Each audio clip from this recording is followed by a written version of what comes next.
할렐루야 샬롬 하고 우리 인사합니다. 할렐루야 샬롬 샬롬 샬롬 샬롬 샬롬.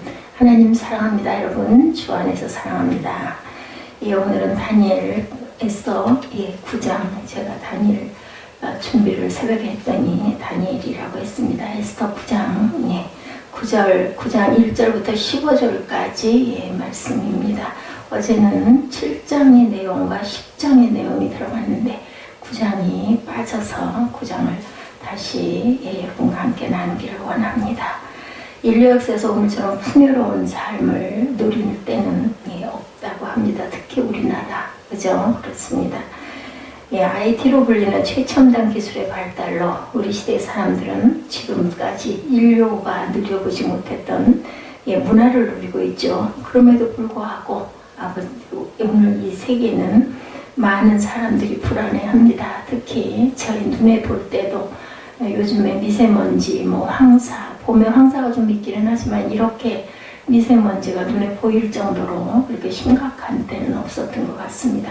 많은 분들이 마지막 때다 이런 이야기를 많이 하고 있을 만큼 우리 마음도 불안합니다. 이렇게 해마다 계속 이렇게 심해지면 나중에는 숨을 어떻게 쉬고 사나, 학교는 어떻게 가나, 어디를 어떻게 다니나 이런 생각이 들죠. 세차를 해도 금방 차가 뽀얗게, 그죠? 그 먼지로 뒤집어 쓰인 것을 봅니다.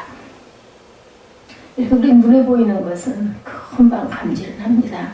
눈에 보이지 않는 하나님을 우리가 더 깊이 느끼는 계절의 변화처럼 벌써 개나리가 활짝 피고 벚꽃도 남쪽은 거의 많이 피었다라는 그런 소식을 들었습니다. 현대인들이 방황을 끝내는 길은 무엇일까 생각해 봅니다. 오늘 성금요일 예수님이 십자가에 못 박혀 고난당하시고 돌아가시는 그런 날이죠. 예수 그리스도를 만나는 일밖에는 없습니다. 우리가 이 시대의 방황을 끝내고 불안을 끝내는 그러한 일은 그렇죠. 때문에 모든 인생이 불러야 할 영원한 생명의 노래가 있다면 바로 예수 그리스도를 찬양하는 우리의 귀한 찬양들, 그죠? 우리의 고백들입니다. 딱딱한 시멘트 백 안에 갇혀있는 우리 영혼이 풍성함을 얻고 참된 자유를 누릴 수 있는 길은 오직 구원자 되시는 예수 그리스도를 믿고 만나는 일밖에 없다. 그러므로 인생의 어떤 고난 앞에서도, 어떤 절망의 순간에도, 어떤 낙심의 순간에도, 무너지는 순간에도, 육체의 질병으로 내가 송두리째 무너지는 그 순간이 온다 할지라도 우리의 소망 되시는 그리스도만을 의지하시고 어떤 절망의 늪에서도 그리스도 안에서 믿음과 소망과 사랑으로 희망으로 돌이켜 주시는 저와 여러분들 되시기를 주님의 이름으로 축복합니다. 어거스틴이 쓴 책 가운데 여러분들 잘 아시죠? 하나님의 도성이라는 책이 있습니다. 410년에 로마 제국은 게르만족에 의해서 멸망을 당합니다. 지중해 건너편에서 이 소식을 듣게 된 어거스틴은 큰 충격을 받고 413년 이 책을 쓰기 시작해서 426년 어거스틴이 죽기 4년 전에 완성을 합니다. 무려 13년간에 걸쳐 쓴 대작이죠.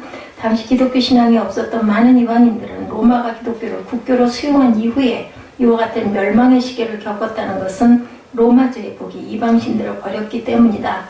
이렇게 주장을 하고도 있었다고 합니다. 이것에 대한 가장 성경적이고 신학적인 답변을 시도한 것이 바로 어거스틴의 하나님의 도성. 한마디로 어거스틴은 당시 로마 제국이 기독교를 국교로 받아들였지만 실상 로마 제국은 가장 세속적인 지상의 도성이었음을 증거합니다. 어거스틴에게 있어서 하나님의 다스리는 하나님의 도성과 세속적인 지상의 도시를 구별하는 중요한 기준점이 있었는데 그것이 바로 사랑이다. 하나님을 멸시하기까지 자기를 사랑하고 자기를 집착하는 사람들에 의해서 만들어진 도시가 바로 지상의 도시죠. 반면에 철저하게 자기를 부인하고 하나님의 사랑과 이웃의 사랑을 실천하면서 하나님의 영광을 추구하고 하나님을 높이는 도시가 바로 하나님의 도성입니다. 어거스틴은 이 책에서 거대한 로마 제국이 망했던 원인은 당시 제국에 성행하고 있었던 우상 숭배와 로마인들의 교만이었다. 이렇게 지적을 합니다. 특별히 하나님의 도성 제7권과 9권을 보면 하나님이 아닌 자연을 숭배하고 있었던 자연신앙과 마귀 숭배 사상이야말로 하느님을 믿는 신앙을 혼잡하게 만들므로 로마를 타락시킨 가장 중요한 대표적인 원인이라고 지적합니다. 그러니까 자기 사랑, 자기 교만, 그리고 자기 권력을 정당화하기 위한 불의가 득세했던 도성은 어때요? 무너질 수밖에 당연히 없겠죠. 그러므로 오늘 우리가 이 시대의 종교적 세속화를 조심해야 되겠다. 복음의 절대성이 아닌 상대화시킴으로써 신앙의 영역을 모호하게 만들려고 하는 세속주의적 신앙을 거부해야 합니다. 근데 문제는 저와 여러분 이러한 세속주의적 신앙에 이미 상당 부분 오염되어 가고 있다는 것이죠. 에스라가 이스라엘 백성들을 이끌고 이제 드디어 시온의 땅 예루살렘에 도착하죠. 2차 포로 귀환이 이루어졌습니다. 그런데 예루살렘에 도착한 에스라를 놀라게 했던 사실은 지난날 이스라엘을 명불량시키고 그들을 바벨론 포로가 되게 했던 동일한 죄악이 예루살렘에 그대로 자리를 잡고 있었습니다. 한마디로 그 죄는 당시 예루살렘에 남아 있었던 하나님의 백성들이 이방인들과 소위 자폰을 했다. 혼혈 민족을 이루고 가고 있었다는 거죠. 그래야 그들은 무상 숭배를 받아들일 뿐만 아니라 이방인들의 저속한 음행을 그대로 따라서 하면서 점점 더 타락의 구덩이로 빠져가고 있었던 것이 에스라의 눈에 보였습니다. 거룩해야 할 이스라엘 백성들이 타락한 이방인들과 뒤섞이면서 철저하게 세속화되었음을 볼 뿐만 아니라 거룩성마저도 잃어버립니다. 이것을 에스라는 가증한 죄라고 본문을 통해서 꾸짖죠.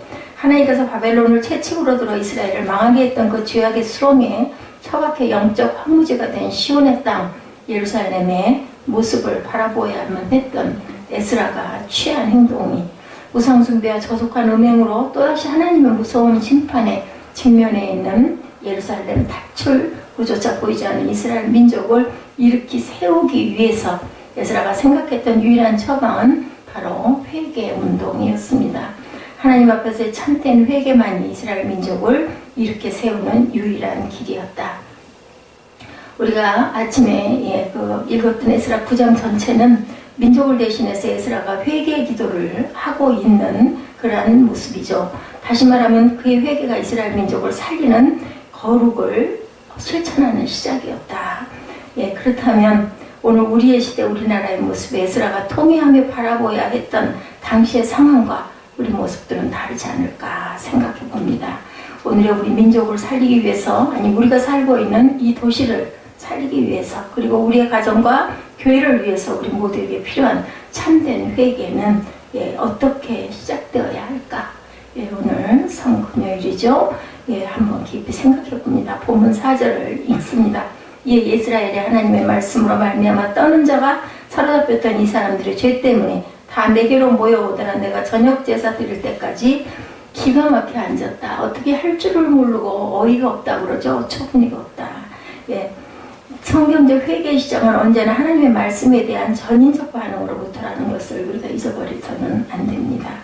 여기에서 전인적이라는 말은 언제나 인격의 지식, 감정, 의지라는 세 가지 요소가 포함되어 있습니다. 그러니까 자기 죄가 얼마나 심각한 것인가를 알고 그것을 온몸으로 느끼고 거기에 응답을 해야 되겠다. 일찍이 이스라엘은 하나님이 아닌 다른 우상들을 숭배하고 이방인들과 관계를 가지면서 저속한 음행을 그대로 따라하다가 하나님의 심판을 받아 멸망을 합니다. 그와 같은 그들의 죄악 때문에 바벨론에 넘겨져 죽임과 약탈과 포로 생활과 공개적인 수치를 당해야만 했죠. 그럼에도 불구하고 그들은 조상 때로부터 지금까지 죄의 수렁에서 빠져나오지를 못합니다. 조상들이 지었던 그 죄의 모습들을 그대로 행하고 있는 것을 보여주고 있죠. 시온의 땅 예루살렘에 돌아온 에스라는 이스라엘 백성들의 이와 같은 타락의 모습을 목격하고 에스라를 비롯한 일부의 백성들이 기가 막혀 주저앉아 있는 거죠. 지금 이들은 어찌할 바를 모르고 거룩한 근심에 사로잡혀 있습니다. 본문 5절에 저녁 제사를 드릴 때 내가 근심 중에 일어나서 근심이 생겼습니다. 이 근심은 바로 거룩한 근심. 도대체 이 백성들을 어떻게 하면 좋을까 하는 근심이었다는 거죠. 우리가 성경을 읽다 보면 우리 안에 일어나는 근심을 두 가지로 구분합니다. 하나는 세상 근심. 이것은 결코 우리를 유익하게 못합니다. 이러한 근심은 우리의 마음을 상하게 하죠. 이러한 근심은 우리의 뼈를 마르게 합니다. 결국 우리를 좌절시키고 타락시키고 우리를 더 낙심시키죠. 그러나 세상 근심과 차원이 전혀 다른 근심, 이것은 바로 우리에게 유익한 근심, 우리를 살리는 하나님의 뜻대로 하는 근심이죠.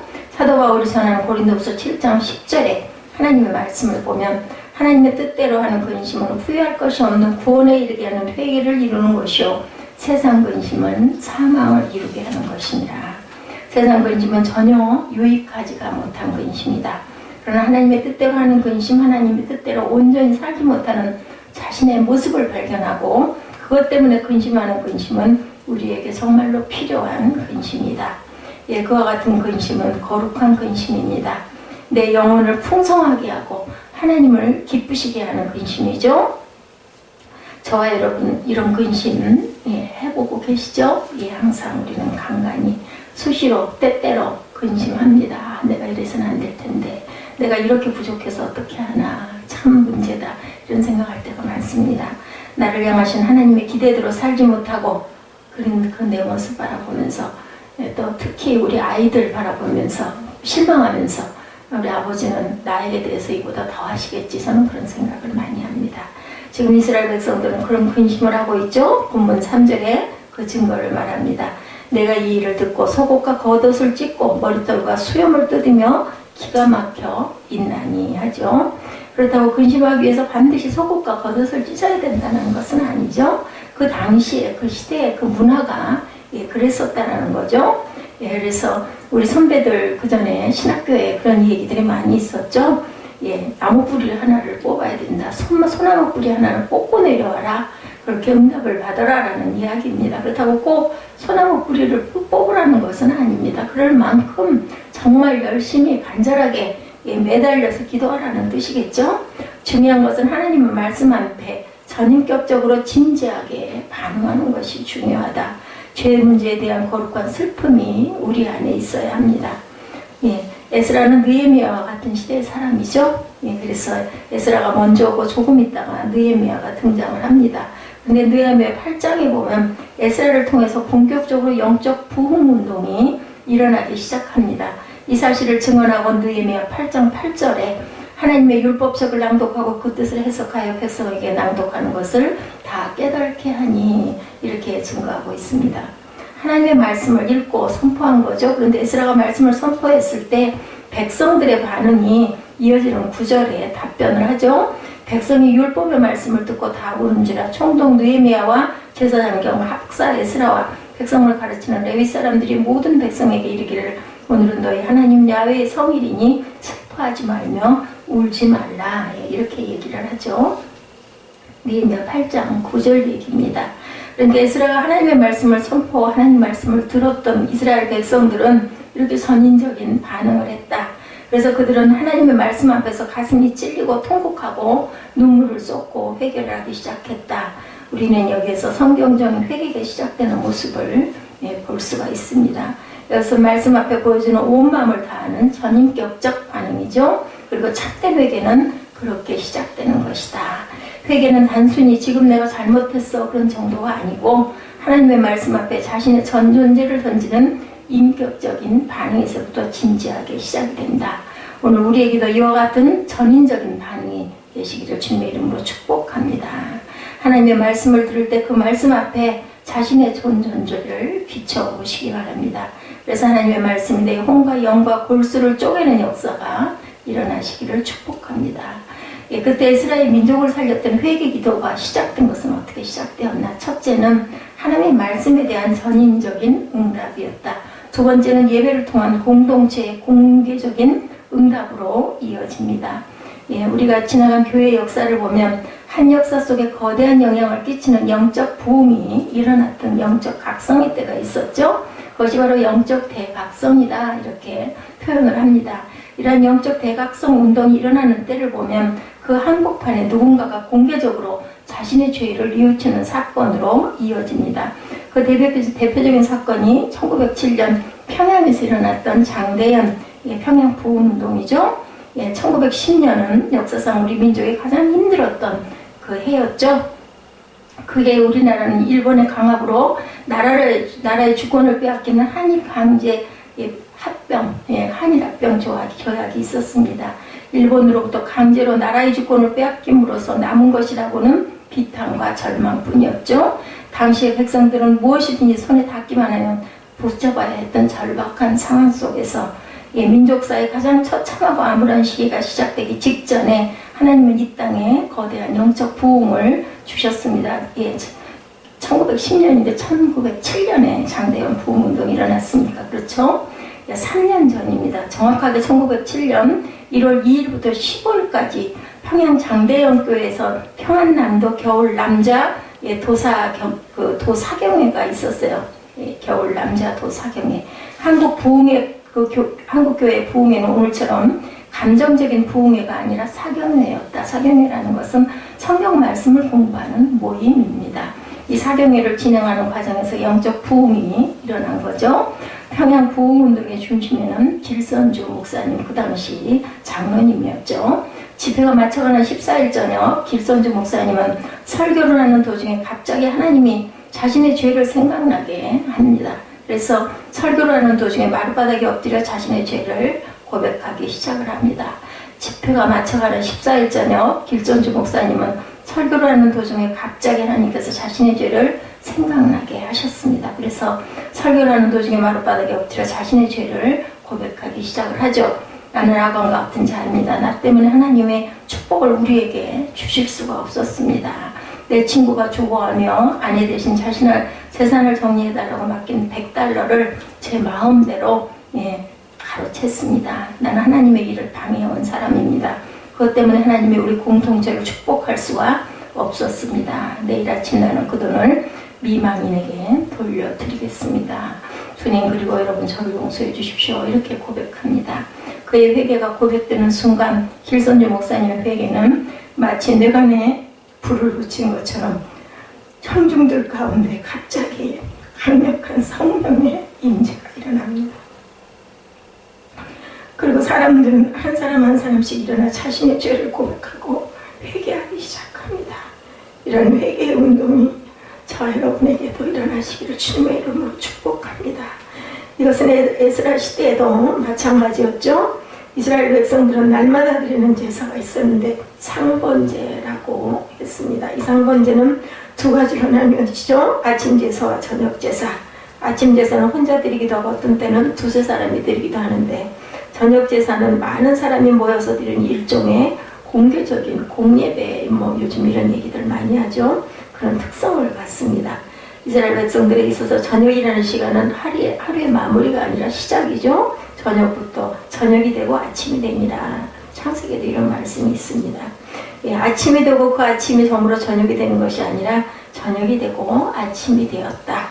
우리가 일반적으로 안식일을 말할 때 그 안식일은 토요일이라고 하죠. 그러나 공식적으로 말하면 안식일의 시작은 금요일 저녁부터 시작해서 토요일에 안식일로 들어가죠. 그러니까 금요일 저녁에 안식일을 준비하는 저녁이 됩니다. 그러므로 성경에서 말하는 저녁은 하루에 대한 단순한 마무리가 아니라 내일이라는 새로운 날을 준비하는 시간. 그렇기 때문에 저녁 제사가 중요했다. 오늘 본문의 5절, 6절에 보면 바로 이 저녁 제사에서 지도자 에스라에게 공개적인 참회가 시작이 됩니다. 5절과 6절을 다 같이 봅니다. 오늘 에스라 9장 1절에서 15절 말씀, 우리 5절과 6절을 봅니다. 저녁 제사를 드릴 때 내가 근심 중에 일어나 속옷과 겉옷을 찢은 채 무릎을 꿇고 나의 하나님 야훼를 향하여 손을 들고 말하기를, 나의 하나님이여, 내가 부끄럽게 날씨 뜨거워 감히 나의 하나님을 향하여 얼굴을 들지 못하오니 이는 우리 죄악이 많아 정수리에 넘치고 우리 허물이 커서 하늘에 맺힘이니이다. 한 민족의 영적 대각성의 진정성은 한 사람의 회개로부터 시작된다는 것. 우리나라 1907년 장대현 교회에서 길선주 목사님의 회개의 고백이 바로 영적 부흥운동의 시발점이 됐던 것처럼, 지금 에스라서 9장에 있는 그 운동에도 이렇게 한 사람의 대각성 운동의 진정한 회개는 한 사람부터다. 한 지도자 혹은 누군가 한 사람이 진지한 회개에서부터 온 민족을 회개시키는 거대한 운동이 확산이 된다. 참된 부흥은 다수의 군중이 아니라 하나님의 말씀에 전인적인 반응을 하는 한두 사람의 회개로부터 시작된다는 것을 잊지 마시기 바랍니다. 우리 모든 세상이 다 변해도 부흥이 올 것인 것은 이렇게 한 사람의 그죠? 소수의 남은 자들이 그렇게 부흥을 일으킨다라는 것을 잊지 마시고 소망을 가지시고 나부터 온전하게 바르게 쓰면 되겠죠. 누군가 한 사람의 진지한 회개가 우리를 살리는 부흥의 거룩한 밑거름과 씨앗이 된다라는 것. 에스라의 회개 운동은 한 걸음 더 나아가 어떻게 연결되었는가 그것은 세 번째로 남은 자들에 대한 긍휼을 구하는 기도로 이어지죠. 오늘 본문 말씀에 첫째는 하나님의 말씀에 대한 전인적 응답, 두 번째는 예배를 통한 공동체 공개적인 응답, 그리고 세 번째는 남은 자들에 대한 긍휼을 구하는 기도. 오늘 본문 19절입니다. 이스라엘의 하나님 야훼여 주는 의로우시니 우리가 남아 피한 것이 오늘날과 같사옵거늘 도리어 주께 범죄하였사오니 이로 말미암아 주 앞에 한 사람도 감히 서지 못하겠나이다 하니라. 여기에 보면 남아 피한이라는 단어가 나오죠. 이것은 그동안 이스라엘 민족을 향한 하나님의 심판 속에서 바벨론의 포로로 잡혀간 사람들 가운데 환난을 피해 남아있는 자들을 말합니다. 하나님께서는 바로 그 남아있는 자들이 새로운 역사의 시작이 될 것을 기대하시죠. 그와 같은 목적 때문에 하나님께서는 그들을 남겨주셨다. 그런데 이들을 남아있는 자들조차도 범죄를 하죠. 오늘 보니 에스라가 2차 포로 귀환을 하고 딱 보니까 기가 막힌 거예요. 막 그냥 이방인들과 결혼해가지고 너무나 음란하고 그들의 신들을 섬기고 이런 모습을 보면서 오늘 보면 1절에도 그러죠. 정말 기가 막혀서 앉아있다. 정말로 어떻게 할 수가 없다라는 거죠. 그래서 3절에 내가 이 일을 듣고 속옷과 겉옷을 찢고 머리털과 수염을 뜯으며 기가 막혀 앉아있으니 거룩한 분노가 일어난 겁니다. 남아있는 자들조차도 하나님을 실망시키는 것이 얼마나 절망이었을까. 우리가 성경을 공부하면서 중요하게 붙잡아야 할 사상은 남은 자 사상이라는 것을 오늘 에스라서 9장에도 말씀합니다. 남은 자들이라는 말은 히브리어로 역사의 그루터기와 같은 자들을 가리킵니다. 아무리 나뭇가지를 다 잘라버려도 그루터기가 살아있으면 나무는 다시 살아나죠. 싹이 나죠.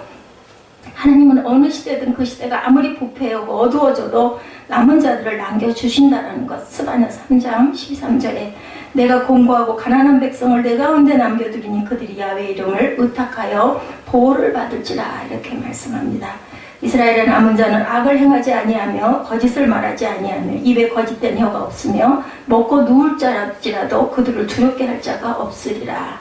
스바냐 3장 12~13절에 증거하는 내용입니다. 이것이 바로 남은 자들이다. 그런데 에스라가 왜 탄식을 했는가? 하나님께서 그와 같은 목적을 위해서 보호하고 남겨두신 그들마저도 부패하고 악을 행하고 거짓을 행한다면 우리 역사가 이제 희망이 있겠느냐? 이래서 기가 막혀 앉아 있었다. 성경의 남은 자 사상이 처음 등장한 것은 노아의 시대입니다. 하나님께서 노아 시대에 죄악이 가득한 세상을 홍수로 깨끗하게 심판하시죠. 그때 하나님께서 남겨주신 자들이 노아와 그 가족들이었습니다. 창세기 7장 23절에 오직 노아와 그와 함께 방주에 있던 자들이 남았더라. 성경을 읽어보면 여기에 처음으로 남은 자라는 개념이 등장한 것을 우리가 봅니다. 하나님께서 노아의 방주 속에 들어가 있던 사람들을 남겨두신 이유가 홍수의 심판이 지나가고 하나님께서 새로운 역사를 시작할 때 그들을 통해서 그 새로운 역사를 감당하도록 하기 위해서 노아와 그와 가족들을 방주에 남겨두신 것이었다.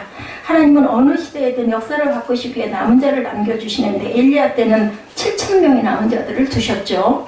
그런데 기억해야 될 것은 그 도성에 남은 자들조차도 부패하고 타락했을 때 하나님은 그 도성을 심판하십니다. 소돔과 고모라도 그랬죠. 예루살렘도 그랬습니다. 그렇기 때문에 남은 자는 역사의 마지막 소망, 마지막 입세라는 것이죠. 아무리 세상이 어두워도 남은 자들이 있으면 우리는 역사의 새로운 희망을 가질 수가 있다. 1907년에 장대현 대부흥운동이 길선주 장로님으로부터 시작돼서 1912년에 한일합방이 되고 그저 우리나라의 주권을 빼앗겼을 때 3.1운동이 일어나는 불씨가 되었다는 것을 우리가 잊어버리면 안 됩니다. 하나님은 우리의 역사, 이 땅에서도 남은 자들을 찾고 계신다는 것. 중요한 것은 저와 여러분들이 그 남은 자의 역할과 구실을 해야 될 것이다. 시대가 악하고 어두울 때 하나님은 악인들을 보시는 것이 아니라 남은 자들을 보신다라는 것을 끝까지 그죠? 남은 자 역사의 그룹토기와 같은 존재들의 남은 자가 살아있다면 다시 일어날 수가 있고 싹이 나고 소망이 생기고 그 땅이 새로운 땅으로 기경이 된다. 이러면 3장 22절에 야훼의 인자와 긍휼이 무궁하심으로 우리가 진멸되지 아니함이니이다. 이렇게 고백합니다. 하나님이 우리를 아직도 진멸하지 아니하시고 이 땅을 완전히 소멸하지 아니하시고 남겨두신 이유는 야훼의 인자와 긍휼 때문이라는 거죠. 우리가 옳고 잘나서가 아닙니다. 예, 우리를 향한 그 사랑 때문에 우리의 오늘 성금요일입니다. 예수님이 우리를 구원하신 것은 우리가 잘나서도 아니고 대단해서도 아니고 사랑 때문이라는 것. 우리 가정을 살려내기 위해서, 우리 교회를 살려내기 위해서, 이 세상을 살려내기 위해서 하나님은 언제나 남은 자를 남겨두십니다. 그러므로 남은 자들이 엎드려 회개를 시작하면, 하나님의 긍휼을 구하기 시작하면 그 역사는 다시 희망을 가질 수가 있다. 역대하 7장 14절에 내 이름으로 일컫는 내 백성이 그들의 악한 길에서 떠나 스스로 낮추고 기도하여 내 얼굴을 찾으면 내가 하늘에서 듣고 그들의 죄를 사하고 그 땅을 고칠지니라고 말씀을 합니다. 이 시대와 이 시대 저 여러분이 남은 자가 되어서 악한 길에서 떠나 스스로 낮추고 하나님의 얼굴을 구하기 시작한다면 하나님은 그 남은 자들을 우리를 통해서 이 땅을 고칠 수 있다고 성경은 약속합니다. 한 사람의 가슴을 찢는 회개로부터 시작된 평양 강대형 교회에서의 영적 부흥은 단지 한국인 교회와 외국인 선교사들 간에 있었던 갈등과 반목이 사라지고 서로를 이해하고 하나가 되게 만듭니다. 그리고 이 하나되면 36년이라는 일제 식민지를 지내야 했던 암울했던 이 시기에 일본이 교회를 박해할 때에도 흩어지지 않고 교회를 지키며 민족 해방을 위한 기도를 하게 됐습니다. 무엇보다 그들의 회개는 단순히 개인의 내면적인 죄를 고백하면서 끝나지 않았죠. 이웃에게 피해를 임한 행위에 대한 직접 피해를 입은 사람들을 찾아다니면서 손해를 배상하고 용서를 구하는 실천적인 구체적인 행동으로 나타났다. 이것이 민족의 암울한 시기에 빛이 되고 희망이 되었던 한국 교회의 모습이었습니다.